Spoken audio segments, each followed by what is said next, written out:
नमस्कार दोस्तों, हम लोग बीएड सेकेंड ईयर का रिवीजन कर रहे थे, जिसमें आज हमारी 8वीं क्लास है। हर दिन आपको 2 रिवीजन क्लासेस मिला करती हैं। पहली क्लास आपकी 8 PM पर होती है और दूसरी क्लास 9 PM पर होती है। 8 PM वाली क्लास में हम फर्स्ट पेपर का रिवीजन कर रहे हैं और 9 PM वाली क्लास में अभी हम सेकेंड पेपर की फर्स्ट यूनिट चला रहे हैं। तो आज की इस वीडियो में हम पढ़ेंगे बुड का घोषणा पत्र। बुड के घोषणा पत्र को आप ऐसे समझ सकते हैं कि 1833 के आज्ञा पत्र के बाद अगला आज्ञा पत्र जारी होना था 1853 में। ईस्ट इंडिया कंपनी हर 20 साल में नया आज्ञा पत्र जारी करती थी। तो 1853 में देश में शैक्षिक स्थिति का सर्वेक्षण करने के लिए एक समिति का गठन किया गया और इस समिति ने अपनी रिपोर्ट 19 जुलाई 1854 को सरकार के सामने प्रस्तुत की। इस समिति के अध्यक्ष थे सर चार्ल्स वुड, इसीलिए इसको हम वुड का घोषणा पत्र कहते हैं। ठीक, तो वीडियो थोड़ा लंबा हो सकता है क्योंकि हम भारतीय शिक्षा का महाधिकार पत्र देखने वाले हैं, लेकिन हर एक पॉइंट आपको बहुत ही आसान लैंग्वेज में समझ में आएगा, ये हमारा वादा है। तो 1853 के अंत तक भारत में अंग्रेजों और अंग्रेजी दोनों का आधिपत्य स्थापित हो गया था, यानी कि अंग्रेजी शासन पूरी तरह से स्थापित हो गया था। इसके संबंध में श्री धरनाथ मुखोपाध्याय ने लिखा है कि शिक्षा में छनाई के सिद्धांत का बोलबाला रहा, जन शिक्षा असंभव गिनी गई। छनाई का सिद्धांत, फिल्ट्रेशन थ्योरी पूरी तरह से लागू हो गई थी एवं देसी शिक्षा कुचल दी गई। पाश्चात्य शिक्षा का आदर बढ़ा। प्राच्य विद्या, जो भारतीय संस्कृति पर आधारित शिक्षा है, वो निरर्थक मानी गई। शिक्षा का माध्यम अंग्रेजी हुआ। सांस्कृतिक एवं लोक भाषाएं निकम्मी ठहराई गईं। 1833 के बाद कंपनी को 1853 में नया आज्ञा पत्र जारी करना था। हर 20 साल में एक नया आज्ञा पत्र जारी होता था। उस समय ब्रिटिश संसद को यह एहसास हो गया था कि बहुत लंबे समय तक भारतीय शिक्षा की अनदेखी नहीं की जा सकती। इसलिए भारतीय शिक्षा की स्थिति का अध्ययन करने के लिए एक समिति का गठन किया गया। इस समिति ने 1853 तक भारतीय शिक्षा का गहनता से अध्ययन किया कि भारत में कैसी शैक्षिक व्यवस्था है और उन सब पर विचार करने के बाद भारतीय शिक्षा पर अपने सुझाव दिए। समिति के सुझावों के आधार पर कंपनी ने 19 जुलाई 1854 को नई शिक्षा नीति की घोषणा की। जो बुड का घोषणा पत्र है वो आता है 19 जुलाई 1854 को। उस समय sir Charles Wood board of control के प्रधान थे, इसीलिए उन्हीं के नाम पर कंपनी ने नया आज्ञा पत्र बुड का घोषणा पत्र प्रकाशित किया। ठीक है, जिसको हम बुड का घोषणा पत्र के नाम से भी जानते हैं। अब आगे बात करें तो ये 100 अनुच्छेदों वाला अत्यंत बृहद दस्तावेज था, जिसमें भारतीय शिक्षा और कंपनी की भूमिका को स्पष्ट किया गया। इस घोषणा के बाद भारतीय शिक्षा में बहुत प्रगति हुई, इसीलिए कुछ विद्वानों द्वारा बुड के घोषणा पत्र को भारतीय शिक्षा का महाधिकार पत्र, मैग्ना चार्टा ऑफ इंडियन एजुकेशन भी कहा जाता है। ठीक है, बुड के घोषणा पत्र को हम भारतीय शिक्षा का महाधिकार पत्र भी कहते हैं। अब देखते हैं बुड के घोषणा पत्र की सिफारिशें, क्या सुझाव दिए। Recommendations and suggestions of Wood's despatch. Wood के घोषणा पत्र की प्रमुख सिफारिशें निम्न हैं। पहला सुझाव क्या था कि शिक्षा का उत्तरदायित्व कंपनी या सरकार पर। ठीक है, जो शिक्षा का उत्तरदायित्व ईस्ट इंडिया कंपनी, ब्रिटिश सरकार का दायित्व है। घोषणा पत्र में यह स्वीकार किया गया कि शिक्षा की व्यवस्था करना कंपनी का उत्तरदायित्व है। इसमें लिखा गया कि सभी महत्वपूर्ण विषयों में से सबसे ज्यादा ध्यान अगर कोई आकर्षित करता है तो वह है शिक्षा, और ये हमारा मुख्य कर्तव्य है। सेकेंड है शिक्षा के उद्देश्यों का निर्धारण। तो घोषणा पत्र में अंग्रेजों तथा भारतीयों दोनों को ध्यान में रखकर शिक्षा के उद्देश्य निर्धारित किए गए। एक तरफ भारतीयों का नैतिक व चारित्रिक विकास करना और उनके जीवन स्तर को ऊंचा उठाना, दूसरी ओर ऐसे व्यक्तियों का निर्माण करना अंग्रेजों के लिए जो ब्रिटिश राज्य में विश्वास के साथ ऊंचे पदों पर नियुक्त किए जा सके। सबके लिए अलग अलग उद्देश्यों का निर्धारण किया गया था। इसके बाद अगला है कि शिक्षा को विभिन्न स्तरों में विभाजित किया जाए। अगला सुझाव था शिक्षा का विभिन्न स्तरों में विभाजन। तो घोषणा पत्र में शिक्षा को मनोवैज्ञानिक रूप देने के लिए विभिन्न स्तरों में विभाजित करने का सुझाव दिया गया। ठीक है, जब भी हम शिक्षा का विभिन्न स्तरों में विभाजन करते हैं, यानी कि मनोवैज्ञानिक रूप से ये अच्छा होता है। प्राथमिक शिक्षा अलग दी जाए, माध्यमिक शिक्षा अलग दी जाए, कॉलेज शिक्षा अलग दी जाए। तो घोषणा पत्र में शिक्षा को मनोवैज्ञानिक रूप देने के लिए विभिन्न स्तरों में विभाजित करने का सुझाव दिया गया, जिसमें प्राथमिक शिक्षा, बाल शिक्षा, हाई स्कूल शिक्षा व युवाओं के लिए उच्च शिक्षा का स्तर रखा गया। इसके बाद अगला सुझाव था कि क्रमबद्ध विद्यालयों की स्थापना की जाए। घोषणा पत्र में पूरे भारत में क्रमबद्ध विद्यालयों की स्थापना करने के लिए कहा गया। क्रमबद्ध विद्यालयों से हमारा तात्पर्य ये है कि प्रत्येक स्तर पर अलग अलग विद्यालय का होना। इन विद्यालयों का क्रम इस प्रकार था, ठीक है। सबसे पहले प्राथमिक स्कूल, उसके जो बाद है मिडिल स्कूल, उसके बाद हाई स्कूल, उसके बाद कॉलेज और उसके बाद विश्वविद्यालय। अब इसके बाद अगला सुझाव है पाठ्यक्रम में प्राच्य भाषा व साहित्य को स्थान दिया जाए। ये बुड के घोषणा पत्र का एक प्रमुख गुण भी है कि इन्होंने पाठ्यक्रम में जो प्राच्य साहित्य है, भारतीय संस्कृति है, भारतीय भाषाएं, उनको स्थान देने की बात कही गई। घोषणा पत्र में भारतीय भाषाओं जैसे कि अरबी, फारसी, संस्कृत साहित्य, भारतीय भाषाओं, भारतीय साहित्य व संस्कृति को महत्वपूर्ण व उपयोगी बताते हुए पाठ्यक्रम में उचित स्थान दिया गया। अब अगला सुझाव है पाश्चात्य ज्ञान विज्ञान को विशेष स्थान। घोषणा पत्र में कहा गया कि जो पाश्चात्य ज्ञान विज्ञान है उसको विशेष स्थान दिया जाए। देखो, जो भारतीय संस्कृति है, प्राच्य साहित्य है, उसको भी स्थान दिया गया, लेकिन पाश्चात्य ज्ञान विज्ञान को विशेष स्थान देने की बात कही गई। आदेश पत्र में भारतीयों के लिए पाश्चात्य ज्ञान विज्ञान, साहित्य, कला, कौशल, दर्शन को अत्यधिक उपयोगी बताकर पाठ्यक्रम में प्रमुख स्थान देने की घोषणा की गई। और इस संबंध में कहा गया कि हम बलपूर्वक घोषित करते हैं कि हम भारत में जिस शिक्षा का प्रसार देखना चाहते हैं वह है यूरोपीय ज्ञान विज्ञान की शिक्षा। यूरोपीय ज्ञान की शिक्षा यानी कि जो पाश्चात्य संस्कृति है, यूरोपीय ज्ञान विज्ञान है, उसको विशेष स्थान देने की बात कही गई।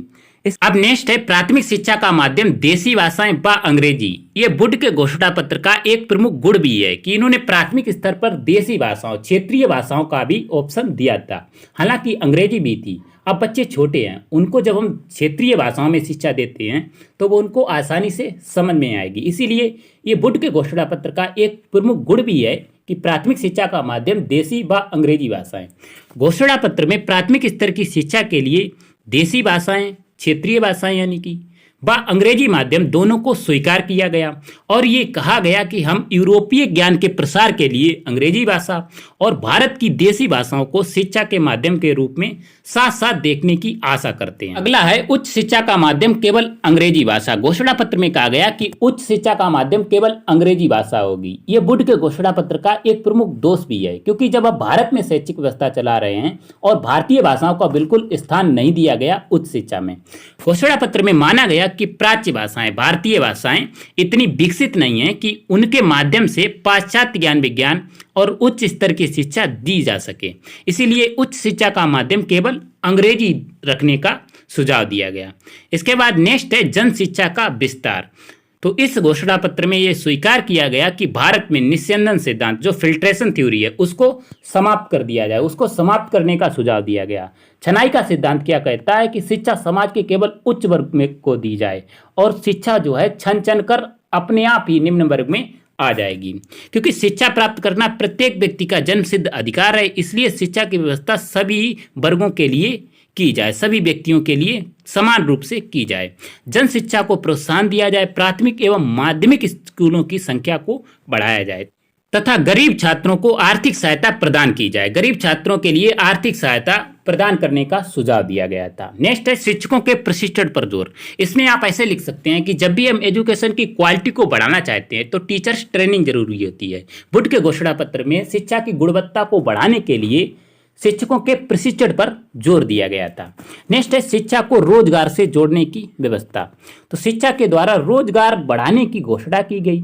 अंग्रेजी शिक्षा प्राप्त व्यक्तियों को सरकारी नौकरियां देने पर बल दिया गया और आदेश पत्र में कहा गया कि जो बात हम चाहते हैं वह यह है कि यदि सरकारी नौकरी के लिए उम्मीदवारों की अन्य योग्यताएं समान हैं तो उस व्यक्ति की तुलना में जिसने अंग्रेजी की अच्छी शिक्षा प्राप्त नहीं की है उस व्यक्ति को वरीयता दी जाए जिसने अच्छी अंग्रेजी शिक्षा प्राप्त की। यानी कि दो उम्मीदवार हैं, अगर उनकी सभी योग्यताएं समान हैं तो वरीयता उसको दी जाएगी जिसने अंग्रेजी शिक्षा प्राप्त की है। ठीक है। नेक्स्ट है धार्मिक तटस्थता पर जोर। ठीक है, धार्मिक उदासीनता पर जोर। तो बुड के घोषणा पत्र में धार्मिक उदासीनता पर जोर दिया गया। कहा गया कि जो धार्मिक रूप से न्यूट्रलिटी अपनाई जाएगी। घोषणा पत्र में सरकारी विद्यालयों में किसी भी धर्म की शिक्षा न दिए जाने की घोषणा की गई, लेकिन इसके अलावा इसमें कहा गया कि सरकारी विद्यालयों के पुस्तकालय में ईसाई धर्म ग्रंथ बाइबिल रखना अनिवार्य किया गया था। ये दोष भी है कि धार्मिक रूप से आप न्यूट्रलिटी अपना रहे हैं, फिर ईसाई धर्म ग्रंथ सरकारी स्कूलों में, ईसाई धर्म ग्रंथ जो सरकारी स्कूल के पुस्तकालय हैं उनमें रखना अनिवार्य क्यों?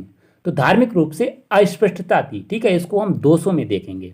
नेक्स्ट है स्त्री शिक्षा पर बल। ये आपके कॉमन है, जितने भी आप आगे आयोग देखेंगे तो स्त्री शिक्षा पर बल, जन शिक्षा का विस्तार, ठीक है, मुस्लिमों की शिक्षा पर जोर, तो ये आपको कॉमन पॉइंट मिलेंगे।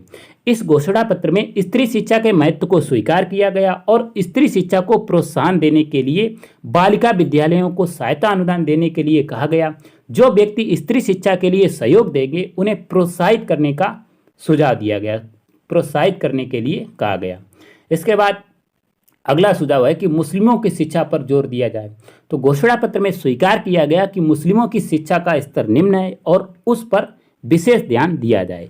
अब लास्ट में हम देखते हैं वुड के घोषणा पत्र का मूल्यांकन, evaluation of Wood's despatch. Wood का घोषणा पत्र भारतीय शिक्षा में महत्वपूर्ण स्थान रखता है, इसीलिए इससे कुछ विद्वानों ने भारतीय शिक्षा का महाधिकार पत्र, मैग्ना चार्टा ऑफ इंडियन एजुकेशन भी कहा है। इसके गुण और दोष निम्न है। सबसे पहले देखते हैं वुड के घोषणा पत्र के गुण। तो सबसे पहला गुण क्या है कि शिक्षा का उत्तरदायित्व सरकार या कंपनी पर। जब भी शिक्षा व्यवस्था, ठीक है, अब शिक्षा को का उत्तरदायित्व सरकार या कंपनी पर रख दिया, यानी कि शिक्षा जो है कंपनी के हाथ में हो गई, आराम से शैक्षिक प्रक्रिया चल पाएगी, तो ये गुण है। लेकिन दोषों में इसी पॉइंट को हम कैसे देखेंगे कि शिक्षा का उत्तरदायित्व कंपनी पर कर दिया गया, कंपनी के हाथों में शिक्षा व्यवस्था सौंप दी गई, यानी कि वो शिक्षा के आड़ में ईसाई धर्म का प्रचार प्रसार भी कर सकती थी ईस्ट इंडिया कंपनी। एक ही पॉइंट को आपको कैसे गुणों में लिखना है, कैसे दोषों में लिखना है, ये बात आपको समझनी है। ठीक है, नेक्स्ट अगला गुण क्या है कि सहायता अनुदान प्रणाली की शुरुआत करना। तो इसमें कहा गया कि विद्यालयों को अनुदान दिया जाए। नेक्स्ट है क्रमबद्ध विद्यालयों की स्थापना कर शिक्षा के संगठन को मनोवैज्ञानिक स्वरूप प्रदान करना है, क्योंकि घोषणा पत्र में कहा गया कि क्रमबद्ध विद्यालयों की स्थापना की जाए, और जब भी हम क्रमबद्ध यानी कि हर स्तर की अलग अलग शिक्षा देते हैं तो मनोवैज्ञानिक रूप से सही होता है, तो ये इसकी एक मेरिट है। अगला गुण है भारतीयों के नैतिक व चारित्रिक विकास पर बल, जिसके लिए इन्होंने भारतीय संस्कृति, भारतीय साहित्य को भी पाठ्यक्रम में स्थान दिया था। इसके बाद प्राच्य साहित्य व भारतीय भाषाओं पर बल। ठीक है, वही बात है कि भारतीय साहित्य को भी पाठ्यक्रम में स्थान दिया गया था। अगला गुण क्या है कि पाश्चात्य ज्ञान विज्ञान पर बल। अब देखो, इसको हमने गुणों में लिखा है पाश्चात्य ज्ञान विज्ञान पर बल। पाश्चात्य ज्ञान विज्ञान भी जरूरी था नव जागरण के लिए, मॉडर्नाइजेशन के लिए पाश्चात्य ज्ञान विज्ञान जरूरी था। इसको हम गुणों में ऐसे लिख सकते हैं। इसके बाद है छनाई के सिद्धांत की समाप्ति कर जन शिक्षा पर बल, या इसको आप 2 पॉइंट में लिख सकते हैं कि छनाई की सिद्धांत की समाप्ति करना, ठीक है, और जन शिक्षा पर जोर देना। अलग अलग भी लिख सकते हैं, एक में भी लिख सकते हैं। लॉन्ग में आपका आ जाए मूल्यांकन, तो इन पॉइंट्स को हम हेडिंग्स बना देंगे, उसके बाद इनमें अपने अकॉर्डिंग लिख देंगे। इसके बाद अगला गुण क्या है कि स्त्री शिक्षा पर जोर। स्त्री शिक्षा पर जोर दिया गया, स्त्री शिक्षा को महत्व प्रदान किया गया और जोर देने की बात कही गई, और ये कहा गया कि जो व्यक्ति स्त्री शिक्षा की व्यवस्था करेगा उसको प्रोत्साहित किया जाएगा। ठीक है, नेक्स्ट है मुस्लिमों की शिक्षा पर बल। तो मुस्लिमों की भी शिक्षा को महत्व दिया गया और जोर देने की बात कही गई। अब इसके बाद देखते हैं वुड के घोषणा पत्र के दोष। तो सबसे पहला दोष क्या हो जाएगा कि शिक्षा को ब्रिटिश शासन के नियंत्रण में करना। गुणों में हमने बात की कि शिक्षा का उत्तरदायित्व तो कंपनी पर रखा गया, अच्छी बात है, शैक्षिक प्रक्रिया आसानी से चल पाएगी। लेकिन दोषों में हम क्या कहते हैं कि शिक्षा को ब्रिटिश शासन के नियंत्रण में कर दिया गया, यानी कि जो ब्रिटिश सरकार है वो शिक्षा के आड़ में ईसाई धर्म का प्रचार प्रसार भी कर सकती थी। अगला दोष है कि शिक्षा का मुख्य उद्देश्य पाश्चात्य सभ्यता, पाश्चात्य संस्कृति का विकास करना। ठीक है, जो शिक्षा का मुख्य उद्देश्य था वो पाश्चात्य संस्कृति, यूरोपीय संस्कृति का विस्तार करना था। ठीक है, नेक्स्ट है उच्च शिक्षा का माध्यम केवल अंग्रेजी बनाना अव्यवहारिक था। उच्च शिक्षा में कहा गया कि जो भारतीय भाषाएं हैं वो इतनी विकसित नहीं है जिससे उच्च शिक्षा दी जा सके। ठीक है, नेक्स्ट बात करते हैं कि सरकारी स्कूलों में बाइबल रखना अनिवार्य किया जाना। धार्मिक रूप से तटस्थता की नीति अपनाई गई, लेकिन ईसाई धर्म में ग्रंथ बाइबल को रखना अनिवार्य कर दिया गया था जो है सरकारी स्कूलों में, जो कि गलत था। इसके बाद ईसाई मिशनरियों को अपने स्कूलों में धार्मिक शिक्षा दिए जाने की छूट देना दुर्भाग्यपूर्ण। ठीक है, जो ईसाई मिशनरी थे उनको अपने स्कूलों में धार्मिक शिक्षा दिए जाने की पूरी तरह से छूट थी, जो कि गलत था। ठीक है, धार्मिक रूप से तटस्थ न्यूट्रलिटी अपनाई जाए, यानी कि सभी को बराबर देखा जाए, तो वो सही है। और लास्ट है, सरकारी नौकरी के लिए अंग्रेजी जानना आवश्यक करना अनुचित है। तो इसी नोट पर आपका बुड का घोषणा पत्र समाप्त होता है। अगर आप इन रिटन नोट्स का पीडीएफ डाउनलोड करना चाहते हैं तो उसका लिंक आपको इस वीडियो के डिस्क्रिप्शन बॉक्स में मिल जाएगा। वहां से अगर आप हमारे टेलीग्राम चैनल को ज्वाइन नहीं कर पाते हैं तो आप हमें टेलीग्राम पर मैसेज भी कर सकते हैं। हमारा मोबाइल नंबर है 91 40 62 15 34। इसके अलावा फर्स्ट पेपर पर जितने भी वीडियो बनी हैं उन सब की आपको एक प्लेलिस्ट मिल जाएगी और उस प्लेलिस्ट का लिंक भी इस वीडियो के डिस्क्रिप्शन बॉक्स में दिया गया है। उम्मीद है आपको वीडियो पसंद आई होगी। आपको ये वीडियो कैसी लगी आप हमें कमेंट बॉक्स में जरूर बताइएगा। अगर वीडियो पसंद आती है तो प्लीज़ वीडियो को लाइक करें, अपने दोस्तों के साथ ज़्यादा से ज़्यादा शेयर करें और हमारे चैनल को सब्सक्राइब करें। Thanks for watching.